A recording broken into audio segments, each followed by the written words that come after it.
Today we explore the dark thoughts of two evil people who looked normal. So get your snacks ready, sit back, and let's enter a terrifying true story. It was past midnight in Seoul when a man walked into the rain, jacket pulled up tight, in an area filled with fancy apartment buildings that sparkled like diamonds. He walked toward a house that looked perfect and expensive. Inside, everything was peaceful and warm. An older couple, rich and successful, had no idea what was coming as they prepared to sleep. They did not hear when their front door opened. Minutes later, their peaceful life ended in violence and death. And that is how South Korea's deadliest serial killer started a killing spree that would terrify the whole country for months. His name was Yoo Young-chul, and the terrible things he did over the next 10 months were so awful that even experienced police officers could not sleep well after learning what happened. Yoo was not always a killer. He was born as an unwanted child on April 18, 1970 in Gochang County, South Korea. His family had almost no money. His father abandoned them early. His mother clearly did not want to raise him, and his grandmother took care of him.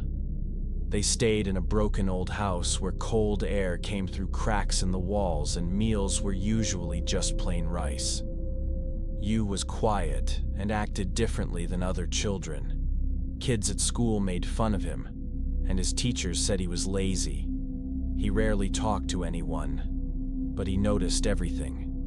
He noticed how children from wealthy families received praise. He noticed how people with money never had to struggle. And he noticed how his own family was ignored. These feelings stayed inside him forever.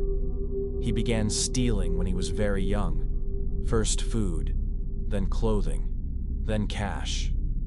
By 18, he already had a criminal history. Theft, breaking into homes and creating fake documents. He spent most of his 20s going between youth jail and adult prison. But being locked up did not make him afraid. Instead, it showed him how to lie better, how to trick people, and how to hide his anger. In 1993, he got married. His wife worked giving massages, and for some time he attempted to have a regular life. They had a baby boy, but this family life fell apart quickly. In 2000, Yoo was found guilty of attacking a teenage girl. He returned to prison for several years. When they finally released him, his wife had divorced him. His son refused to talk to him, and his normal life was completely destroyed. While in prison, he learned about another killer named Jong Do-yong, who killed wealthy families in their homes. This fascinated him deeply. The way Jong secretly entered rich people's houses and murdered them. He thought, I could do that too. I could be even better. So when he left prison in September 2003, he did not try to fix his life. Instead, he started hunting for victims. The first murders were violent and well-planned.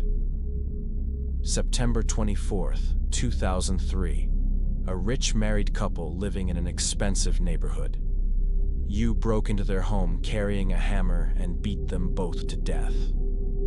He made it appear like a robbery, but he barely took anything. The crime looked confusing to police, but not scary enough to create public fear. 2 weeks passed and it happened again. 3 victims, another expensive house, no broken locks. Victims beaten with their heads crushed, nothing important stolen.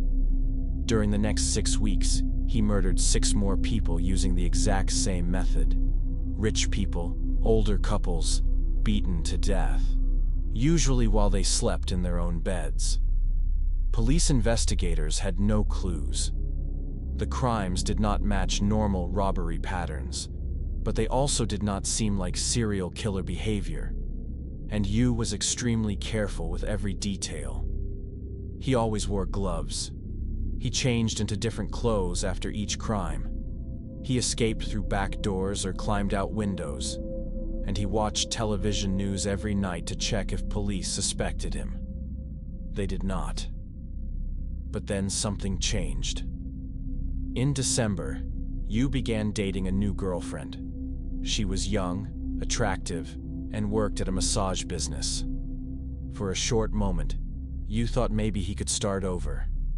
But when she learned about his criminal background and that he had no money, she ended their relationship immediately. That rejection hurt him deeply, and it changed something inside his mind.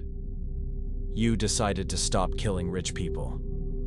Now he planned to murder women instead, specifically sex workers. He claimed it was to clean up society and punish them for being immoral. But that was false. The truth was simple. He hated these women because one of them had rejected him. He rented a very small apartment in Western Seoul and transformed it into a killing place. He would telephone massage companies, request a private appointment, and wait for the woman to arrive.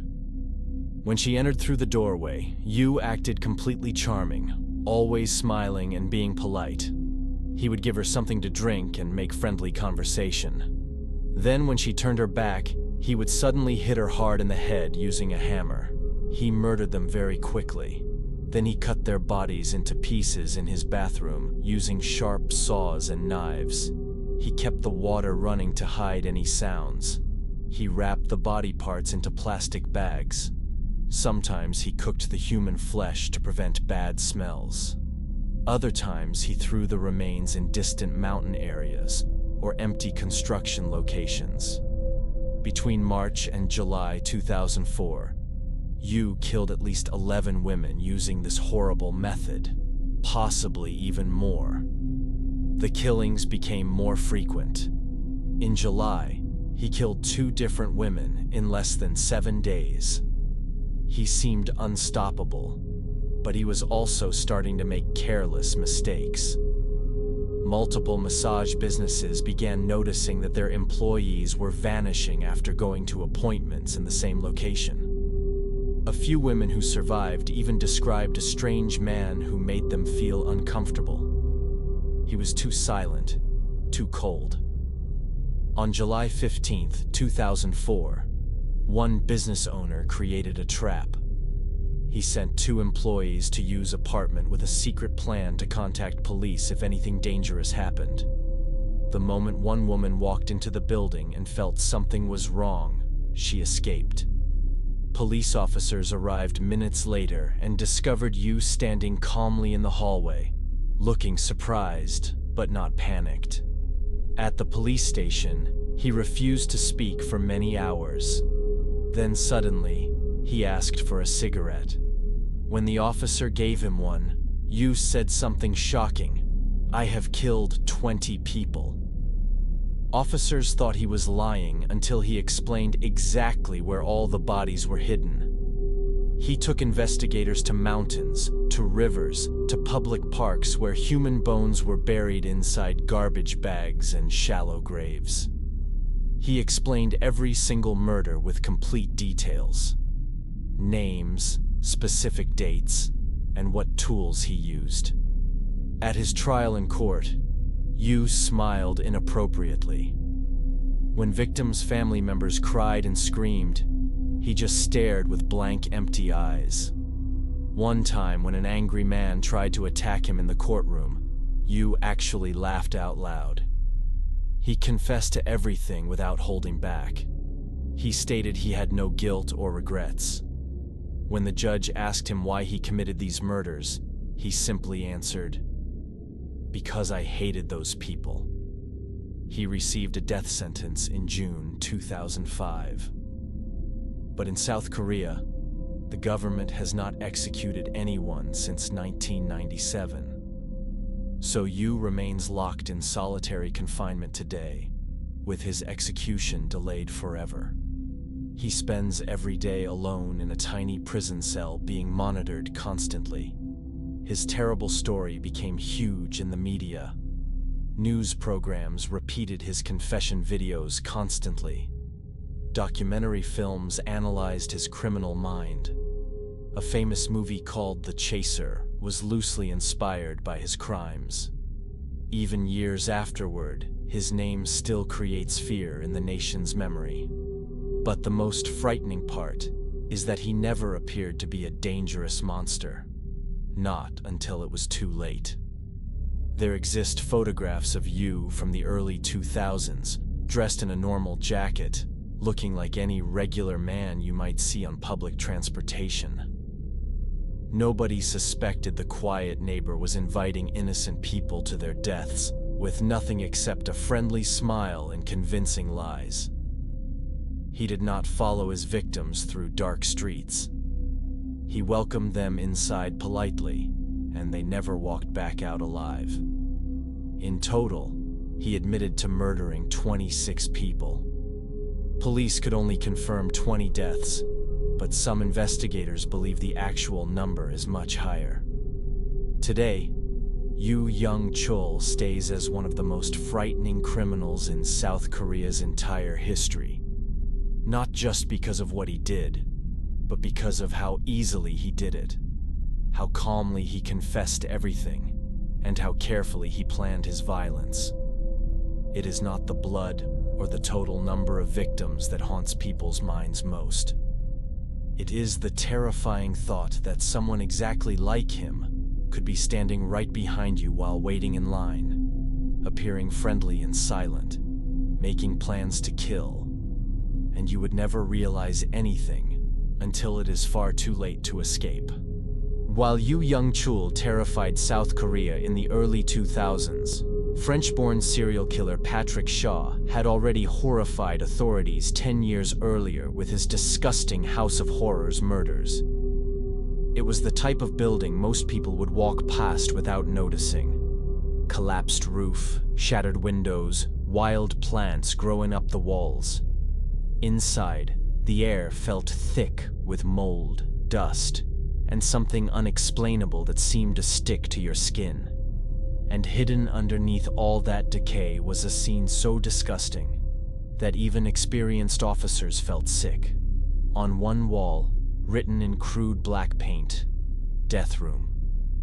Below those words lay what used to be a living woman, now brutally murdered and destroyed. Her body was positioned like twisted artwork. Investigators didn't realize it yet, but they had just discovered the sick mind of Patrick Schaff, a man with no home, no verifiable past, and no trace of human conscience. Patrick Joseph Max Schaff was born into complete silence in 1966. Abandoned at a French orphanage days after birth with no explanation. From the beginning, something about him was different. He didn't play with other kids. He simply watched. While other children created friendships, he created habits. Lying, stealing, manipulating.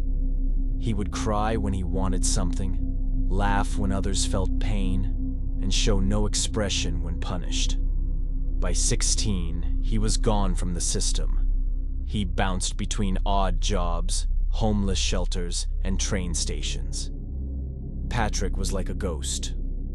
In the early 1990s, he drifted into Italy, surviving on charity and manipulation. He possessed a weathered charm, with eyes that seemed to look straight through a person. People gave him food, offered rides, gave their trust. They always regretted it. By 1995, he was homeless along the Ligurian coast. That's where he met Ingrid Neuber, a German woman also struggling. She was soft-spoken, shy, completely worn down. They traveled together, sleeping in alleyways and abandoned houses. Patrick made her feel protected. That was his gift. They found an old crumbling house in Cuneo, tucked away off a dirt road. Dark, damaged, smelling of mold. But to them, it represented shelter. They stayed there for several days until one night when everything changed. He waited until she fell asleep. Then very quietly, he picked up a rusty wrench and brought it crashing down on her skull. She moved once, then stopped. He hit her again and again until her face was unrecognizable. He dragged her body across the room, removed her clothing, and began mutilating her corpse with terrifying calmness. He cut off her breasts and placed them over her eyes. He sliced deep into her torso, opening her body like a butcher cutting meat. Using black paint, he wrote "Death Room" on the wall above her. Then he simply walked away. Weeks later, a hiker smelled something terrible and pushed through the broken door. Police were stunned. No suspect, no motive, no fingerprint. Patrick had already moved north, blending in with other homeless populations. That's where he encountered Nadia Boccarino, 42, recently displaced and vulnerable. He played the same game. Fake sympathy, manufactured charm, promises of protection. She followed him trustingly, and just like before, it ended in horrific violence. He took Nadia to an open sandpit near an industrial site. He struck her in the head, dragged her into the dirt, and broke her spine in two. He tore into her abdomen, left her body exposed, then buried her in shallow sand, almost as if he wanted someone to discover her. And someone did. A cyclist noticed the wind had shifted the sand. A single breast was sticking out, sunburned, misshapen, grotesque. Police found the rest of her body, badly rotting, dismembered, face unrecognizable. Witnesses reported seeing Nadia with a strange man, tall, thin, with sharp cheekbones and dead eyes. Within days, they identified Patrick. He was arrested and charged with Ingrid's murder. At his trial, he sat perfectly still, barely blinking. When the prosecutor read the horrific details, he appeared completely bored. He received 26 years for Ingrid's murder, plus 2 years for hiding Nadia's corpse. In Porto Azzurro prison, guards kept him isolated. He rarely spoke. He drew strange diagrams constantly, distorted faces, twisted limbs. Eventually, officials gave him a cellmate, Alberto Colasma, a criminal who talked too much. It was a fatal mismatch. One morning in 2005, guards opened the cell door and froze. Blood splattered everywhere. Patrick sat cross-legged on the floor, hands covered in blood, smiling faintly. On the walls, painted in fresh blood, were crosses, mysterious numbers and symbols nobody could decipher. Patrick never explained. Later, he simply said Alberto talked too much. Another trial, another sentence, another psychiatric facility. Then, in 2007, he wrote a letter to the prosecutor confessing to all 3 murders: Ingrid, Nadia, and Alberto. He said he felt no regret, that each person was destined to die, that he had freed them from suffering. He called himself a tool sent to fix society's problems. Despite this confession, he couldn't be recharged for Nadia's murder. His existing sentence already covered that crime. Justice has its limits, and Patrick understood them perfectly. For the next 15 years, he disappeared from public view in a psychiatric institute. Isolated, silent, watching people with those same glassy, emotionless eyes. The disturbing drawings never stopped. Page after page of distorted human forms, bodies with missing limbs, gaping mouths, women without eyes. Then, on the night of March 25th, 2022, it all ended. At 3:17 a.m., night shift staff checked on him. He hadn't moved. They called his name. No response. When they touched his arm, it felt cold. Patrick Joseph Max Shaw died just as quietly as he had lived. He was 56 years old. He was buried in a municipal grave paid for by the city. No funeral, no priest, no gravestone, just an identification number and a hole in the ground. Thanks for watching this video. If you enjoyed the content, please don't forget to like and subscribe. And if you want to support us even more, consider becoming a channel member. It means a lot. I look forward to seeing you in the next one.